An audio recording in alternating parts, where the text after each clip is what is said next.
From Tally to Cali, It's time to wake up. Wake up! Wake up!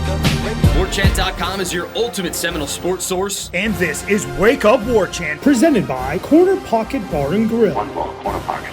Now here's Warchant.com's Aslan Hajavandi. And Corey Clark. Have a holly jolly Christmas.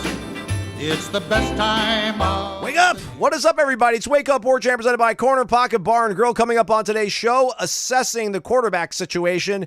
And don't take the law into your own hands. You take them to court. Antitrust lawsuit forthcoming from the Florida AG? Wake Up Warchant presented by Corner Pocket Bar and Grill, Tallahassee, Florida. CPTallybar.com, the website, QR code on your screen.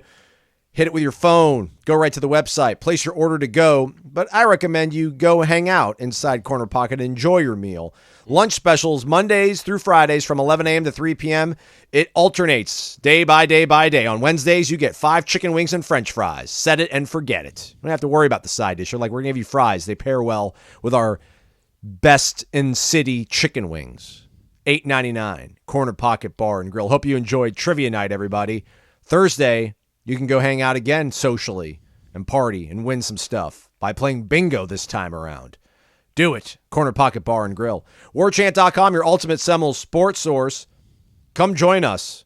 We're apparently, Corey, the largest website on the On3 network. And according to Shannon Terry, who has created all these other networks in the past, we are substantially larger than other websites and other comparable markets. And we're by far bigger than even the number 2 site on this network. Not bragging, just telling you what the boss said, everybody. Come join us. Yeah, it's like we're up there with, it was Nebraska, Michigan, Tennessee, and one other one are the top 5. And he had a tweet saying these top 5 are far and away the biggest subscriber bases, the biggest websites we have. And then he goes, Warchant is far and beyond number 1.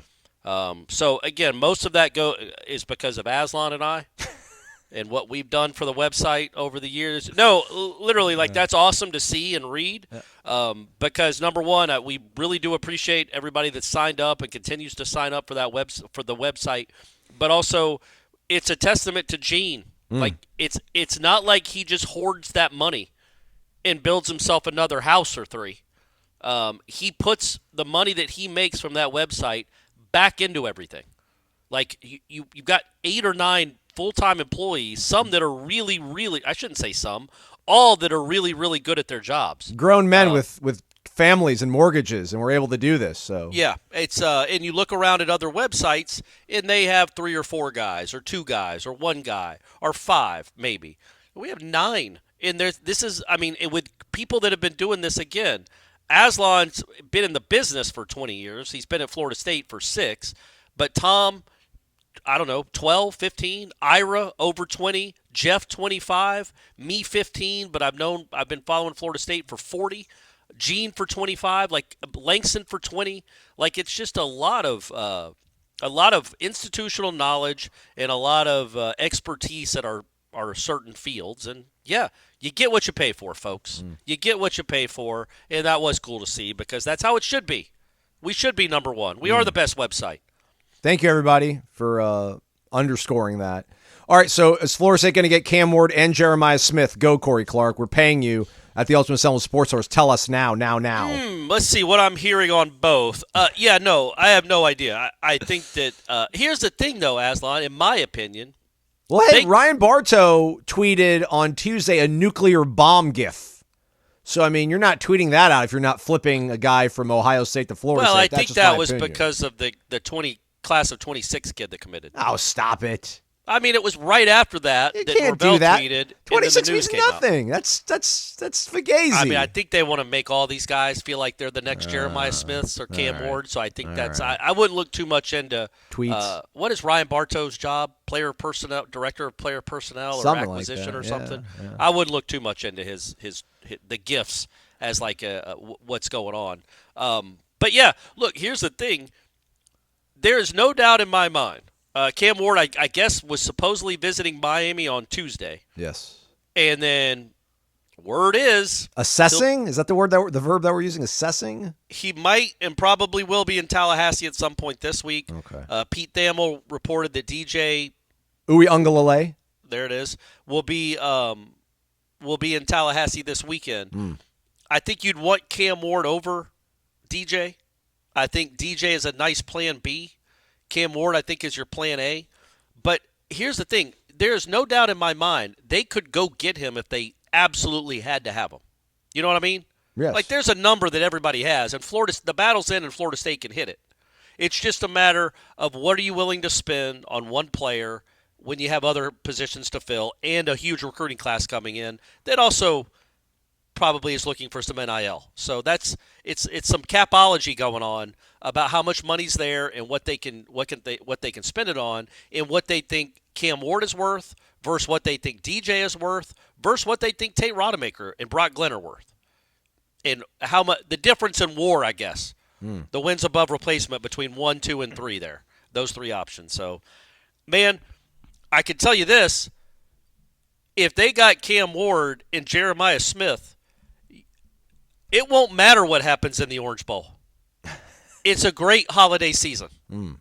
It is a great holiday season. I do think, and this is how I would look at it, and this is how people go broke in professional sports, but I would look at it saying Cam Ward guarantees me a chance to be playing for a spot in the playoff. He guarantees me a chance. If you go look at that kid play and look at his numbers, he is a very, very good college quarterback. Better than your other options by a substantial margin, in my opinion. So he gives you a chance. I mean, again, though, what's the base? What's the baseline we're looking at, Aslan, in 2024? 6 wins? 7 wins? Does he raise that to 10? Is he that good to have a 3 as a WAR if he's replacing a Rodemaker or a redshirt freshman Brock Glenn? I don't know. That's why other people get paid money to make those decisions. What have your thoughts been on? I mean, I kind of tried to touch on this the last time we hung out and talked on the show, but I think we just tweeted out on 3 a list of the best available players, or the top commits rather, so far in the portal, and only 4 of the top 25 have committed. But you look at these 4 players: Dylan Gabriel, Riley Leonard, Toriano Pride, Brock Vandegrift. Like, neither of those guys really are for sure program changers. Like, I think Dylan Gabriel keeps you afloat at Oregon after you lose Bo Nix. Where is all the help coming from that I was expecting? This chaos, the wild, wild west that Mike Elko was lamenting 2 weeks ago. It's been pretty quiet, and you're going to lose Keon Coleman probably. You're going to lose Jared Verse probably. There doesn't seem to be anybody relatively close to their neighborhood of replacement, apples to apples. So are we just kind of chalking this up to look at the high school part of this equation now, because that's where Florida State's at? They're no longer going to rely on the portal. I've been very underwhelmed by the talent that's in the portal and the options that are out there on the whole. Yeah, no, I get that. I think more talent will come. I mean, remember, Keon was April, right? That's true. Braden Fisk, well, he might have been December, but Keon was April. I think they had another kid that was late in the game in the last couple of years that was after spring. That people Marcus Cushney. Besides him, that people are screaming at their Turnentine, maybe? Was he a late addition? Yeah, he was too? late. Gibbons, I think Gibbons was a late addition. Manuel, I think, was late too. I think they dragged their feet on Dimitri. But Keon obviously is the biggest name out of that bunch. But, look, it's not – I don't know how it works as far as, like, let's pretend you and I are running Florida State. You and I, we're running Florida State. What are we going to call our collective? Give money to Corey. Okay. And Aslan. Pay for players. GMC, give money to Corey. GMC. Pay for play. Pay for play. So if I'm looking at a roster of a very good team and a kid that's not on the portal, me personally, and I don't think this is happening, but what I would do was I would make overtures saying, would you be interested in leaving? To kids that aren't even in the portal yet. So we tamper at our collective. That's what we do. Okay. That's what we do. Okay. But so I saw that. I think there was a kid from San Diego State that put his name in the portal on Tuesday, early afternoonish, and then it committed to Louisville a few hours later. So you see stuff like that, and you're like, okay, that's where you're not seeing a lot of that yet. There's still a lot of people out there that haven't committed yet, and obviously I thought there was a lot of additions to the portal today. Georgia lost 3 more players, none starters, but guys that were redshirt freshmen that might have had plans for them to start later in their careers. The ETN kid from Florida apparently is looking at Georgia to go. So the point being, no, it's not overwhelming with incredible names. But look at, I'll be honest with you, man. I'm a pretty big college football fan. I had never heard of Keon Coleman. Right. I didn't watch any Big Ten games that he played in. I hadn't heard of Jaheim Bell. I absolutely hadn't heard of Jared Verse. So there might be bigger names out there than we realize. You're not seeing All-Americans enter the portal, but you're seeing guys that maybe with a year or two tutelage somewhere else could turn into a Jared Verse or a Keon Coleman and become All-Americans. Braden Fisk wasn't a big name, right? I know he was, man. Southern Cal wanted him, Notre Dame wanted him. But I'm saying, Texas when wanted he entered Verse. the portal, when Braden Fisk entered the portal last year, you didn't go, holy crap, did the Noles have a chance at that kid from Western Michigan? No, but within 24 hours of him putting his name in there, it's Southern Cal has reached out to him, Notre Dame has reached out to him, Florida State wants him, and they're okay, this guy's a real player then. This is not happening a lot. I'm just not seeing. Maybe I'm not following the right portal accounts here, but to your point, though, I guess more players entered in on Tuesday. So maybe some of these teams are finally having bowl practices and some of these interviews with their staffs and figuring out they want to maybe relocate. So, but yeah, I get it. We didn't know who Jared Verse was, but when he entered the portal, you saw that sort of enthusiasm that Florida State had in reaching out to him and trying to make this thing happen. But it wasn't immediate, right? I think when it comes to a Fisk or a Verse from these smaller schools, it's when they enter their names in the portal, yippee, big deal. And then you see who starts offering. Right. And then it becomes, and then it gains momentum. And then it becomes this is a big battle. This is a big recruiting battle. And maybe that hasn't had time to gain momentum yet for some of the guys from lesser schools, or maybe they're not out yet. They're in the portal, but not officially in the portal.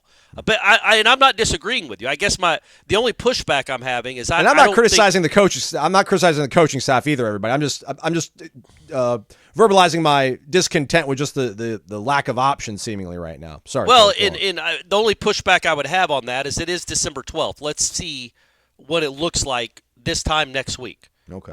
There might be a lot. I don't remember the timeline last year as far as when Jaheim Bell and when Morlock and when Byers and Roddick and those guys committed. I assume it was right around the middle of December, which is kind of where we are now. I will admit this: it's time to get some good news.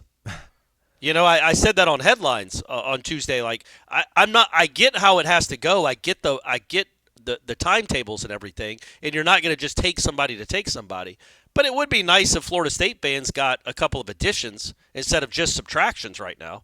Now, again, I don't think they've lost anybody yet of substance. Somebody that was really in their plans that was going to be a starter. I don't think they've had a big loss yet. But the only portal news for Florida State over the last 9 days since that debacle by the selection committee has been guys leaving. It would be nice to start adding some folks. Yeah. I'm with you on that. That needs to start. Well, you're in the mix for these quarterbacks, which are two of the top quarterbacks that are in the portal right now, and DJ Uiagalelei and then Cam Ward. So those are real tangible things. I think our guy Grumpy BK was saying that we're seemingly resigned to only talking about or thinking about a future with DJ Uiagalelei, and I'm not, but that seems to be the only real tangible news that's being shared and disseminated is about the mutual interest between both of them, DJ and Florida State, and then him actually making a concrete plan to come visit. We know that Cam Ward is possibly going to come visit, but we also know that he's, factoring in with a lot of other schools. So right now it just seems like, not that Uiagalelei is on the front burner, but just seems to be a little bit more of a viable candidate right now. Kyle Morlock committed on the 15th of December. Braden Fisk, 26th. So that's a nice range. So maybe that should calm me down a little bit and get me off my ledge here. What about Jaheim Bell? I feel like he was one of the early ones, but I could be wrong. Maybe he was late December.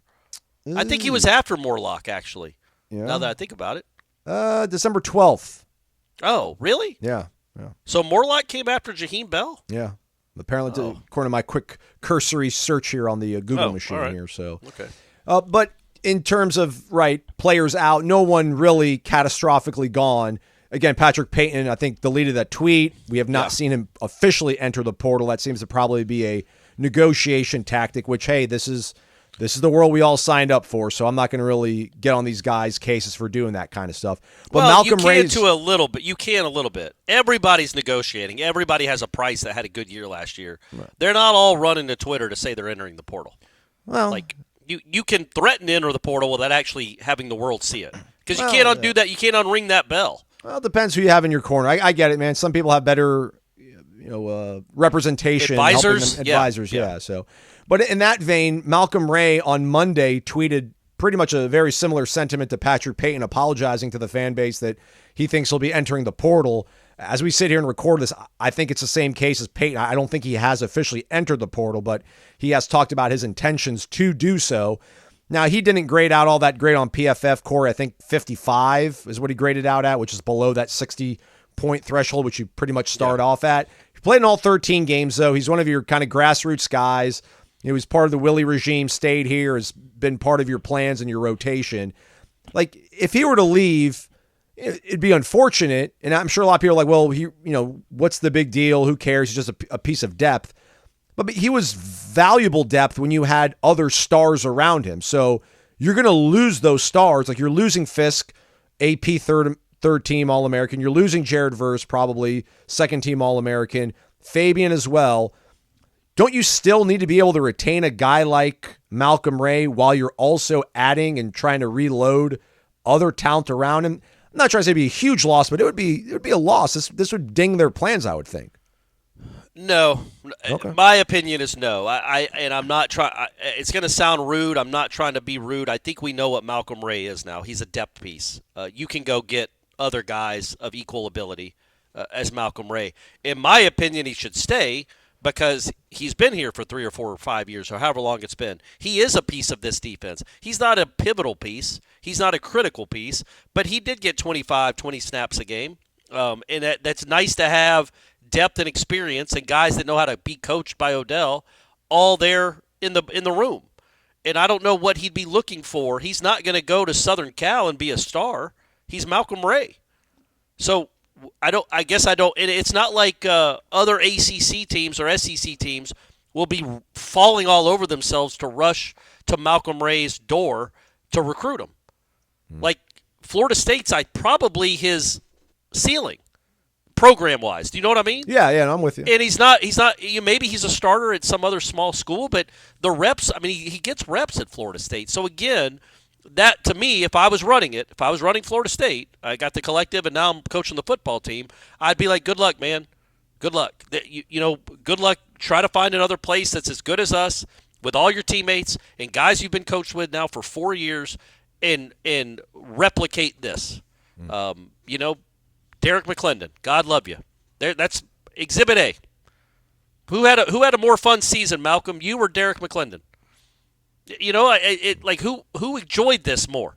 Like I don't understand the mindset of that. Like Malcolm Ray, they're not telling him to leave, but if he did leave, it's just hurting himself. Like Florida State will be fine without the likes of a Malcolm Ray. Do you know what I mean? Like they'll be fine. They can go find another Malcolm Ray. I don't think Malcolm Ray can go find another Florida State.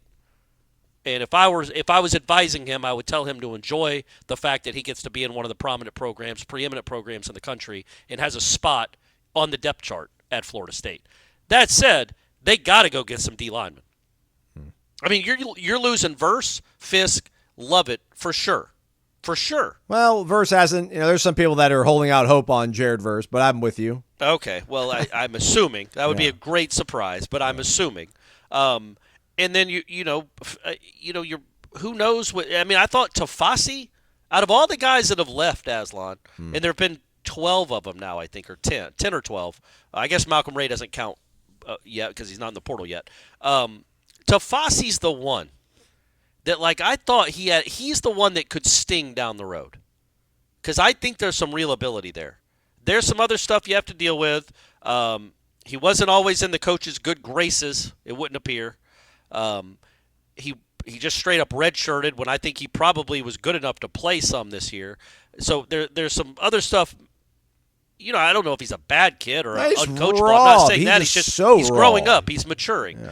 So, but he is the one that would straight up dominate some practices, especially in August when they were still getting reps and he wasn't scout team. that I thought he had a chance to really be a player in a year or two. And so that's one that I think could hurt. All the other guys, to me, were at best depth pieces. Tofasi is a guy that in 2024 or 2025, if he progressed and reached his ceiling, could have started and maybe starred. But we'll never know here at Florida State, I guess. Yeah, but I mean, I don't know. You got Daryl Jackson, Josh Farmer, and then you have Daniel Lyons and Malcolm Ray. And if you get Armando Blunt, that's it's a pretty decent 5. I mean, I'm not discounting just how valuable Braden Fisk and Fabian are, but maybe you're not that far away if you're able to keep a guy like Malcolm happy. Daryl Jackson grows and buds, and Josh Farmer stays on track, and then you are able to get a guy like Armando Blunt that maybe you're not as far off as you would think. Yeah, but Blunt isn't Blunt the kid that reclassified? I think so. Yeah, he was in the class of 2025 and they reclassed to 2024. I think he's a year away, right? You can't expect him. I don't care how talented he is. Timmy Jernigan didn't play a ton as a freshman.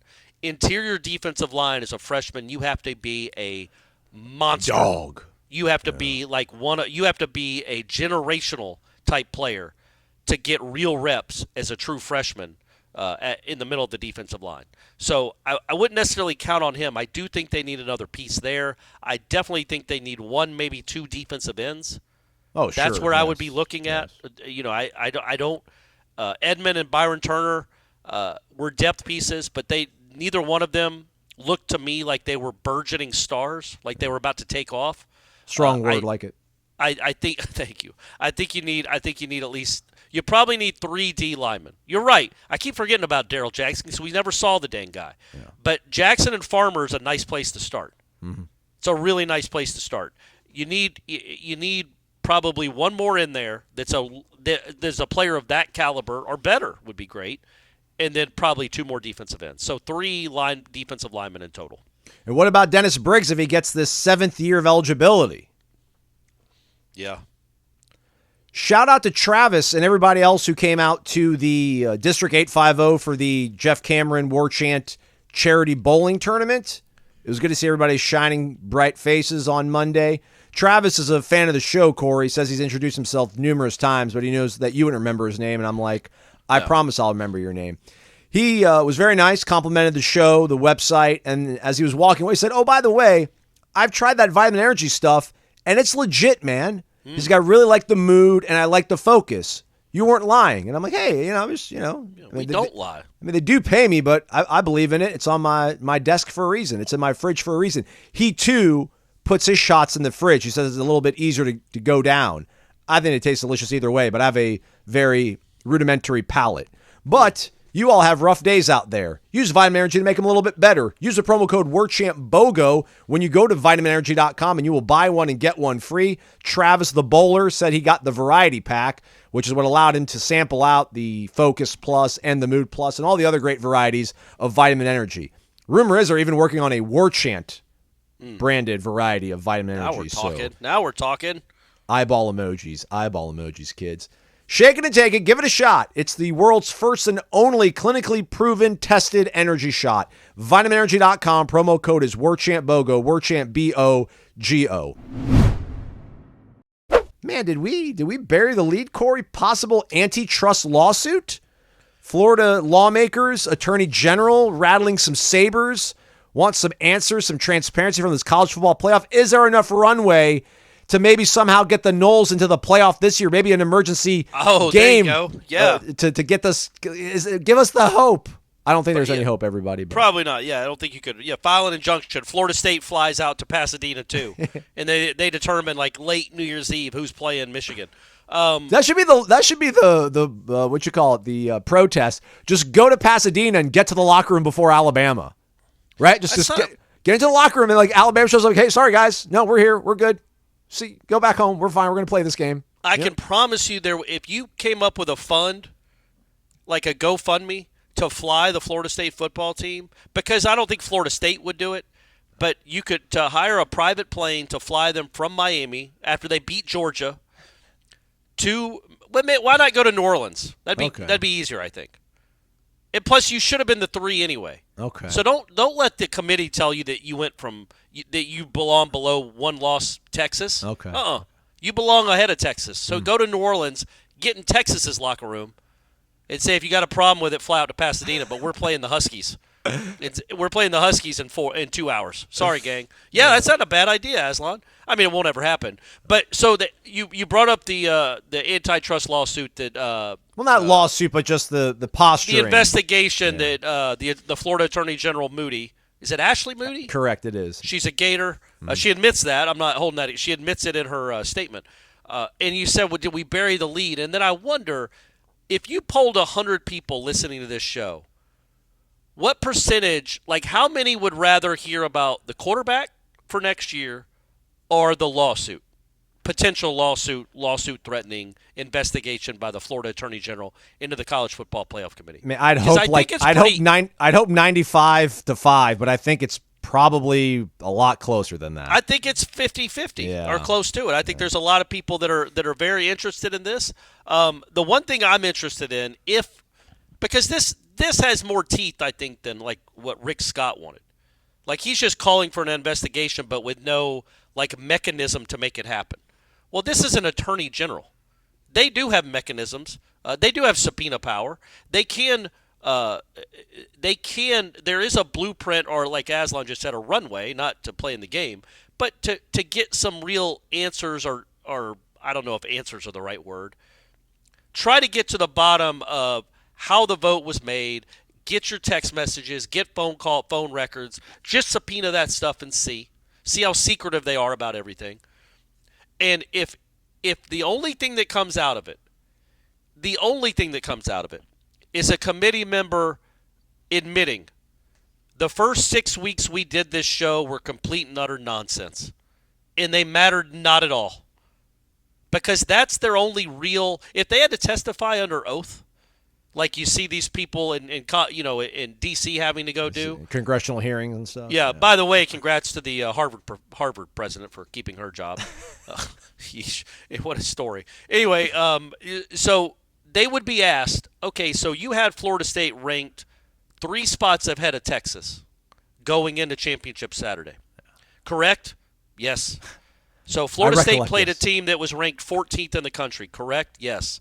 Texas played a team that was ranked what? 19th, I think, maybe. 19th. Did Florida State win their game? Yes. Did they cover the spread? Yes. Did they win by double digits? Yes. Did the team they beat end up ranked higher than the team that Texas beat in your final poll? Yes. Did they play at Doak Campbell Stadium? No, they played on a neutral site. So explain to us what happened. What changed?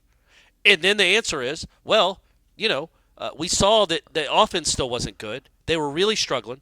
And then, excuse me, let me interrupt. But the kid playing quarterback for Florida State in that game, did you think he was going to play 3 weeks later in a potential playoff game? No, we knew Tate Rodemaker. Okay, just want that's how it would go. And eventually, you ask them, why did you have them ranked ahead of Texas after Tate Rodemaker played, and after Florida State beat North Alabama without Jordan Travis, and then after they beat Florida without Jordan Travis, Florida State actually moved up a spot.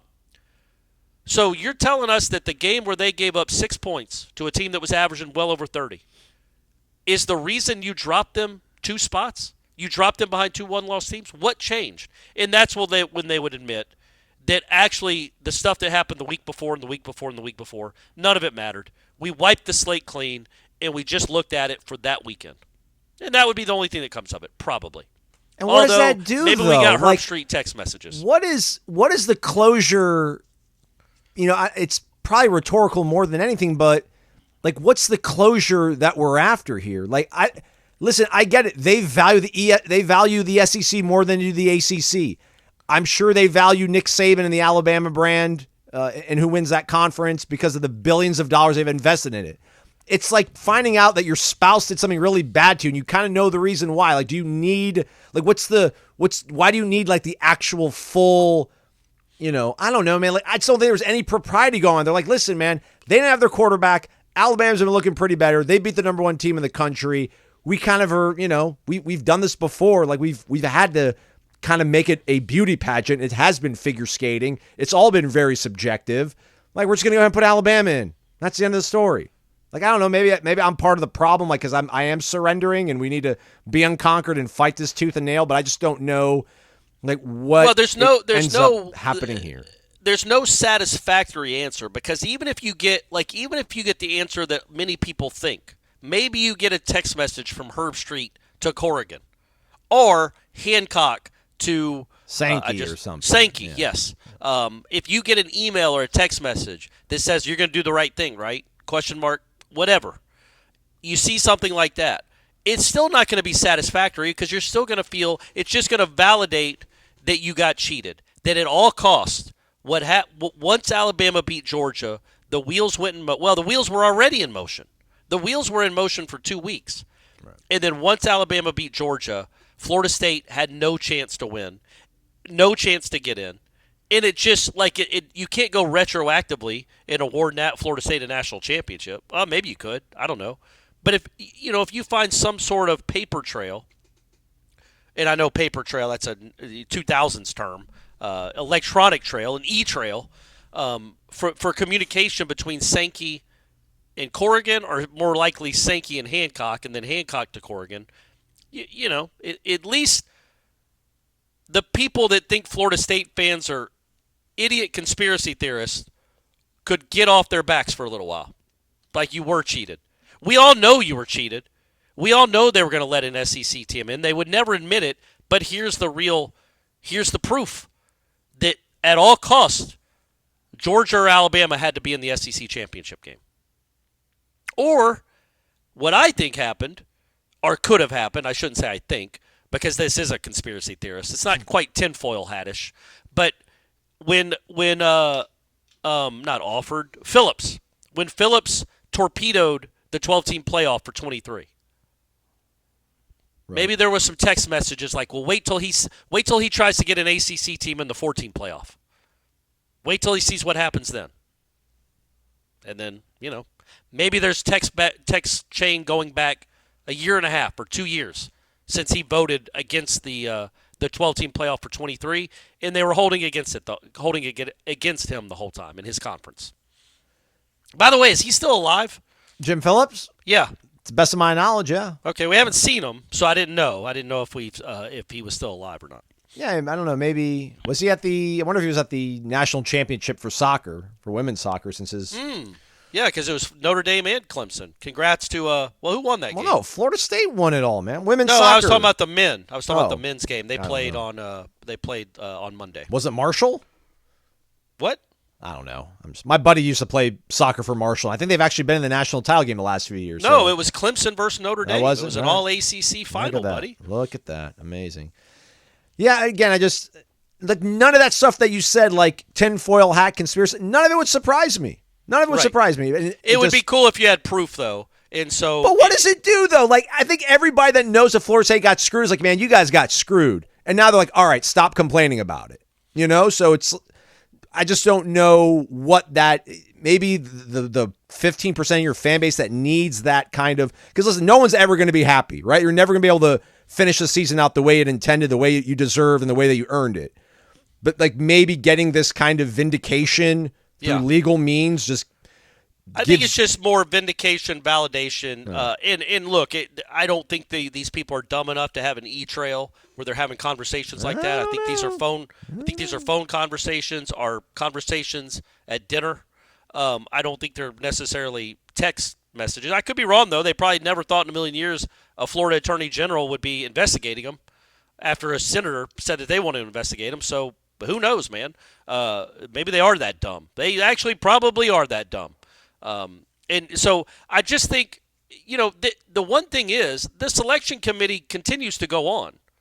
Like, they're not – I know we're going from 4 to 12, but it's still the same arm of college football that's deciding who gets to play. And they're responsible for picking more teams, right? Correct. They were only picking 4 this time around. Now there's going to be 6 auto bids, so they can't – they can't fuddle around with that, but there's 6 at-large spots, so they're still going to have a greater sort of impact on who makes it. So if you find out that they are biased, we all know it, right? We all know it. But if you can find in writing, in proof, that they are actually anti-everybody else and pro-SEC, well, that that is something that could really be addressed and could make immediate change. So I was talking about this on headlines I'm with you there. I'm with you there. Jeff. Like, what if Florida State next year is 10-2 and beats Clemson, 11-1 Clemson, or 11-0 Clemson, 12-0, whatever, in the ACC championship game? Do we really think they're going to take 2 ACC teams? Like a 10-2 ACC champ Florida State, are they still also going to take Clemson at 12-1 or 11-2?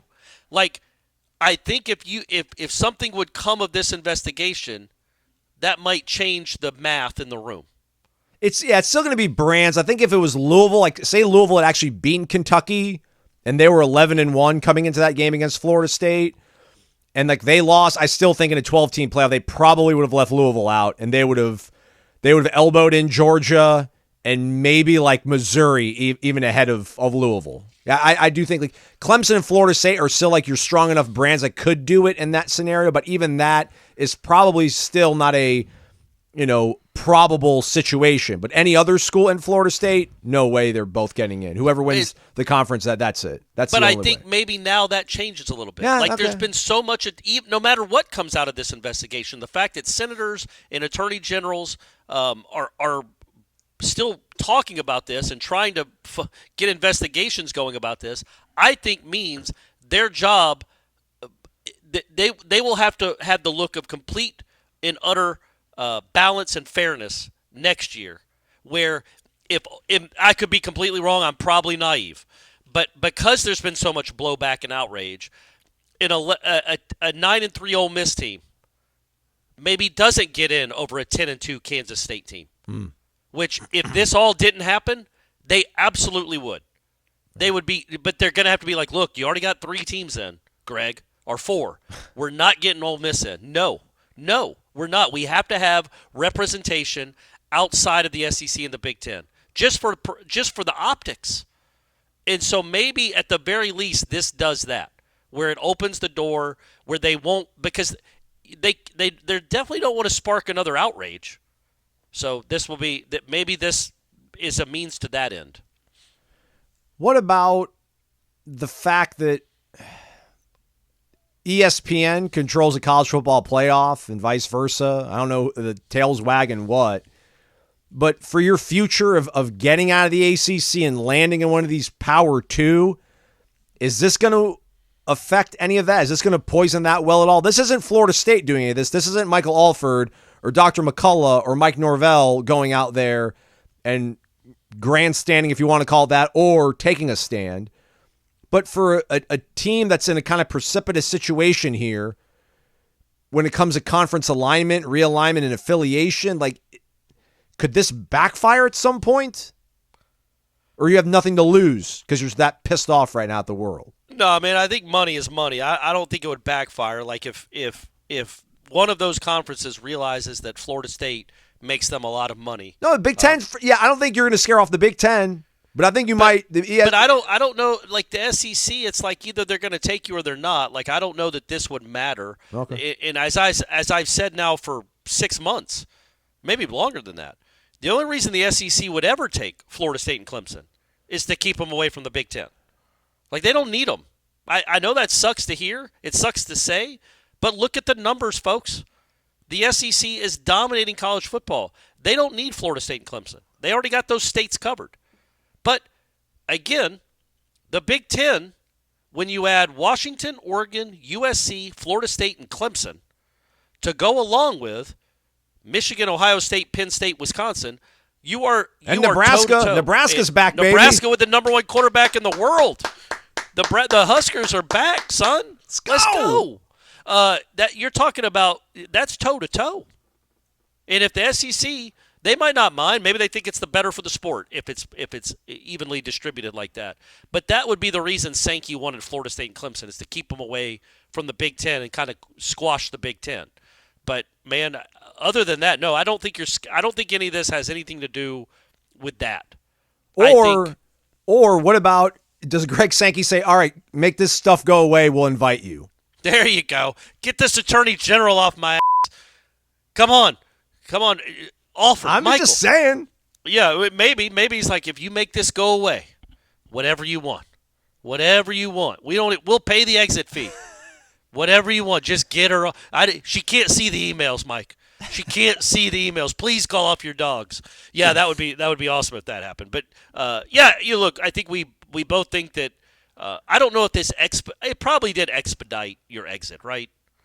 Well, I mean, a little bit. I don't know. Like it sped it up a little. I don't know what the end game is, but you felt urgency anyway. But now you feel obviously even more urgency as you go to a 12-team playoff because again. Right now, as it sits here, Florida State probably has to win the ACC to get into the playoff. Yeah. In the SEC, they can finish 4th and get into the playoff. So that's pretty appealing. MyBookie.ag promo code is Warchant. That's an instant cash deposit bonus awaiting you when you use that promo code over at MyBookie.ag. You can use it on anything, whether it's the live betting, live casino, even some of the futures. Bowl season, I think 3 days away as we record this. First one will be Ohio versus Georgia State. And then we got Lafayette, University of Louisiana taking on Jacksonville State. So yeah, we're going to slowly meander our way into the bowl season. I'm sure you guys want to make your days a little bit more interesting, your evenings watching these games. So put a little skin in the game. Go to mybookie.ag, use that promo code Warchant, get a little bit more leverage on your side. Let's see what the Florida State spread is. It was 14 last I saw. I wonder if it's going to move at all. And it is still 14. I think it was it 45 the total or 44? It's 44.5. I feel like that's okay. Like that's kind of moved a little bit. Maybe it's because they know that Luke Kromenhoek's going to practice with the Noles. He's going to give them a look. So that's good. Figure out what you want to do. It's all there for you, folks. Use the promo code Warchant over at mybookie.ag where you can bet anything, anytime, anywhere. Mentioned earlier in the podcast, congrats to Jared Verse, second team All-American via the Associated Press. Braden Fisk, third team All-American via the Associated Press, as well as Jarian Jones and Renardo Green, both with invitations to the East-West Shrine game. I think Johnny took an invite to the Senior Bowl. So good to see these guys getting their just dues and their props, things of that nature. Anything else to talk about here, Corey, as we wind things down? Probably do a Renegade Express mailbag tomorrow. I don't know if we have to do a live show or not, Corey. Might do a recruiting one instead. I'm sure a lot of people are very interested in recruiting right now. The offensive lineman from Indiana, Carter Smith, we got a full rundown with him. Our Matt Lasser caught up with him after his visit. But I don't know. All eyes on Cam Ward for you now here the rest of this week as DJ Uiagalelei prepares to come this weekend. Yeah, I think the quarterback. And look, DJ had a fine year at Oregon State. And Lord knows he played well at Doak. In 2022, that was probably his best game of his career. Was that night? I think it tells you, and I'm not. I've sung the praises of Tate Rodemaker for going on 2 years now. Ever since he seemed to turn the corner in the spring of 22, I've really said that how much he's just. It's cool to see somebody be a not transfer and stay here because they needed him. Maybe they might not even beat North Alabama without Tate Rodemaker. I mean, he came into a really bizarre game when they're already down 13 points. And they certainly, I don't think, beat Florida with that offense they had against Louisville with Brock Glenn running the show. So in the Louisville game from 2022, he's helped them win two or three really important games in his career. But I think, as we talked about on headlines, the fact that DJ is reportedly visiting this weekend and Cam Ward probably is visiting this week tells you what the coaches think about the quarterback race in 24, and they feel like they need help. And then what I wonder is, let's say you get the news that everybody wants, that Cam Ward on Saturday night or Thursday night, or even DJ to a lesser extent, but one of these two guys commits over the weekend, and you know who your quarterback's going to be for 24. Well, who's your quarterback for the Orange Bowl? Does Tate stay?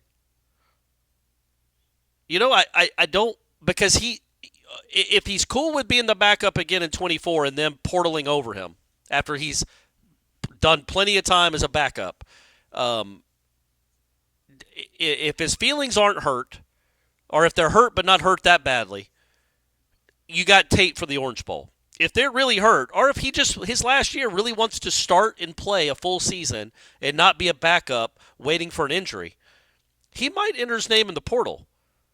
And if his name's in the portal, I doubt my man's going to want to go play without Johnny Wilson, maybe without Keon Coleman, maybe without Jaheim Bell, probably in both those cases. Georgia. Like, that's not maybe the tape. That's when you're in the portal and you're trying to find a home, maybe that won't be the best tape for you. So it's going to be, again, it's what a bizarre time we live. Like, does Corey Clark's collective give him some extra money to stick around? Like, hey, we'll give you $25,000 if you just finish out the string. You know what would be cool, Aslan? Why doesn't the Orange Bowl give these players money to stick around? Give Jared Verse and Johnny some money. All the money you've made over the years and this huge television contract. If you want people to watch your game and care about your game, we see it in golf, give these players appearance fees. Let them come out. It should be up to them to make the players want to stick around and play. 30. If you play 30 snaps, you get this. If you play 50 snaps, give them incentives. I don't care. But no, I wouldn't. No, because I view this as an exhibition game, the Orange Bowl.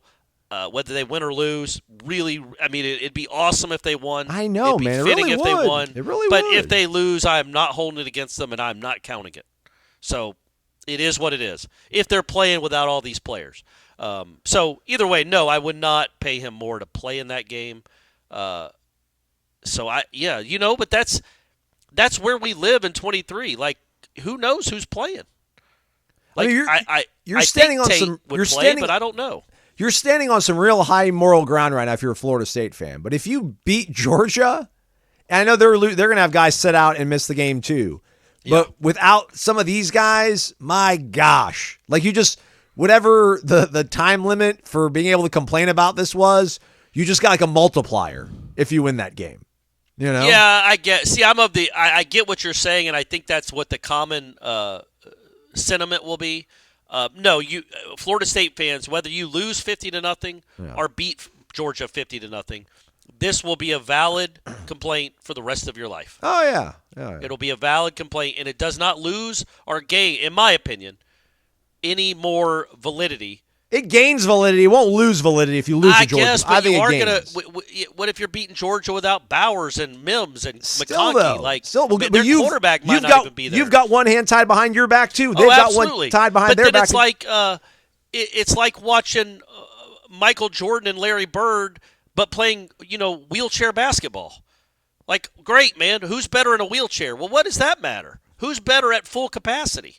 I don't know why I thought of Michael. I think I must have been thinking of the McDonald's commercial. Wasn't there a boxing? Didn't like Mike Tyson and Roy Jones Jr. box each other, or some like Roy Jones boxed somebody? When they were both in their 40s. Yeah, right? Yeah, right. Like watching Mike Tyson fight Michael Spinks now. I don't know if Michael Spinks is alive or not. Was it Leon Spinks? Was it Leon Spinks or Michael Spinks? No, he beat Michael Spinks in 91 seconds, and I saw that at the Fox Theater. You saw it in the flesh? Well, no, it was in Vegas, but back then it was closed-circuit television, and you had to go to these places to watch it. We went to the Fox Theater, and my dad spent who knows how much money to watch him lose in 91 seconds. Love you, John. We did it. I just like you're not seeing them at full capacity. I think they were in a McDonald's commercial playing horse together. Yeah, they were. Jordan You're right. Bird. I don't know why. It should have been Magic and Bird. Mm-hmm. I went with Michael. It doesn't make sense. Michael's a much better player than Larry Bird. And Larry Bird's a great all-time player, folks, but obviously not Michael Jordan. So that's it would be great, sure, to be claim 14-0. But neither team is the team that would have played each other on January 1st in New Orleans. Right. It's just not the same matchup. So anyway. But it'd be awesome if they won. I hope they do win. I hope you all show up and cheer on this team to victory. They deserve it. All right. That's a wrap. Hey, there's a basketball game on Saturday. Okay. Yeah. Primo Spears is going to be available? I haven't heard that. Hey, I don't know. Did I bring up Cam Fletcher being out for the year? Oh, no. That's a bummer. Yeah, that really is a bummer. Like, look, this season looks like it's following the same path as the last couple, which is not good. But that was Cam Fletcher against North Carolina 2 Saturdays ago. He came back from a knee injury, and then Leonard said on Saturday before the game against South Florida that Cam Fletcher was lost for the year. So with another knee injury. So that's just such a bummer for that kid. He had some real talent, had some nice moments for this program, was probably the best rebounder, but he just, he couldn't catch a break with the physical, and now he's I guess his career's over. I don't know that he has any eligibility left, so that's a real bummer. And this team looks like it's well, maybe it'll turn it around. Tyler Van Dyke committed to Wisconsin earlier in the day. Yep. Kind of rooting for the kid a little bit. I don't know why. He looks like one of my best friends, so I think there's like that going on for him or whatever. I think him and Phil Longo's offense, that's could be a pretty potent punch. I know we're signing off, but any thoughts on maybe Dominic Raiola's son, Dylan Raiola, the quarterback? Is it Buford with KJ Bolden these days? Yeah, he transferred in for the 1 year at Buford, and they didn't win the state championship. They did not. They lost to Grayson, and he did not play all that great, apparently. Yeah. I mean, cool, indifferent, crazy. Apparently, the Omaha World Herald reported on Monday evening that Dominic's uncle, Dylan, maybe? I don't know. No, Dylan's the quarterback. Dylan's the kid. Yeah, maybe his uncle's name is Dominic. No, his dad's Dominic, right? That makes sense. Maybe it's Anthony. No, because they're all D's. I was trying to think of Italian names. They're all D's. Tommy? Oh, okay.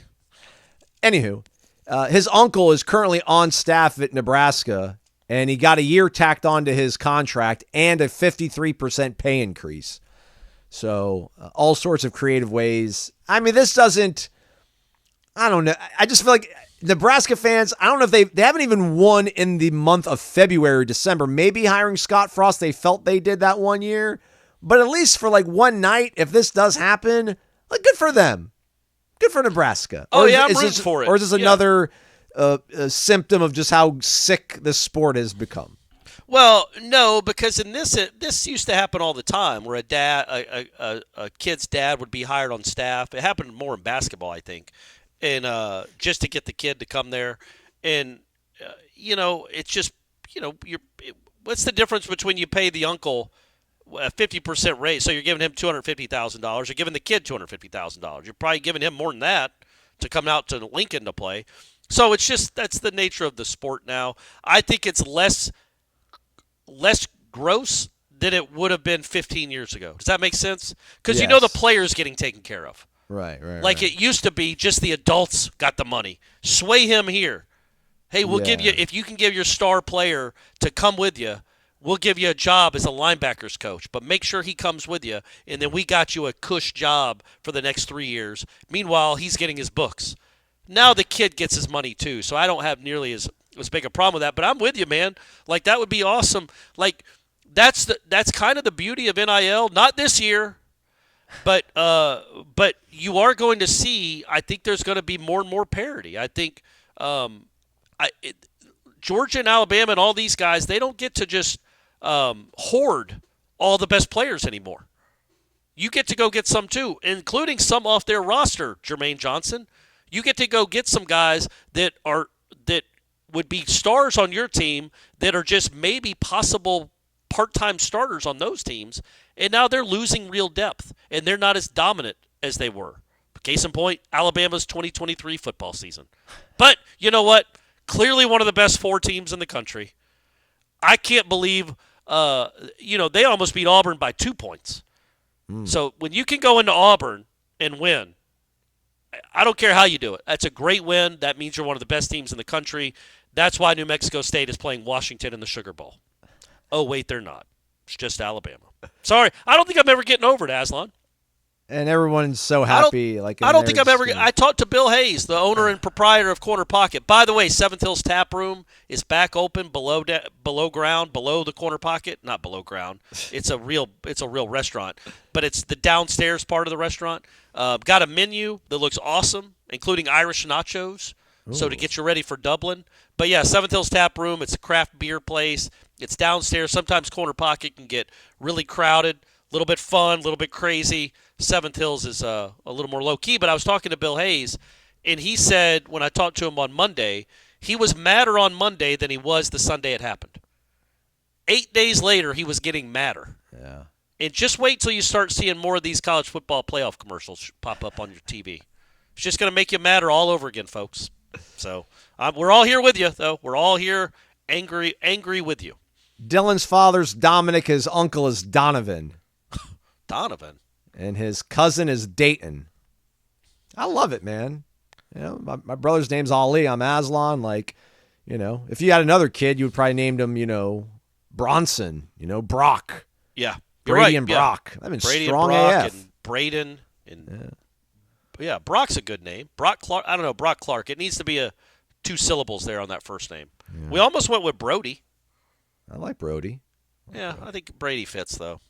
Hey, and he might pass some of his classes at Mill Creek High School. So we're all so proud of you, Brady.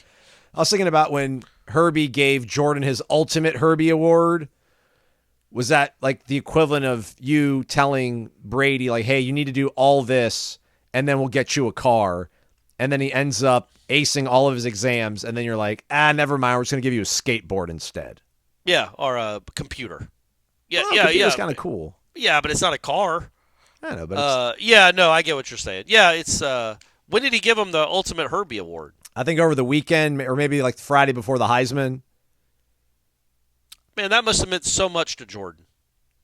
I bet. That's probably maybe the highlight of his football career, is getting whatever the the ultimate Herbie award is. And with that said, we are done, everybody. Jeff Cameron Show, 1 to 3 o'clock. We'll have a mailbag thread up on the Tribal Council, so if you're a member, pick a number, Corey, 1 through 20.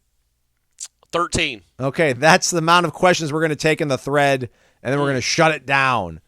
And I don't know if we're going to do a live show or not. Probably not. Probably some recruiting stuff. I think, would make more sense. Yeah. So we got you covered over at warchant.com always in the interim. So thanks for listening. Hit the thumbs up. Maybe leave a 5-star rating and review on the way out. He's Corey Mazlon. Thanks for listening to Wake Up Warchant, presented by Corner Pocket Bar and Grill.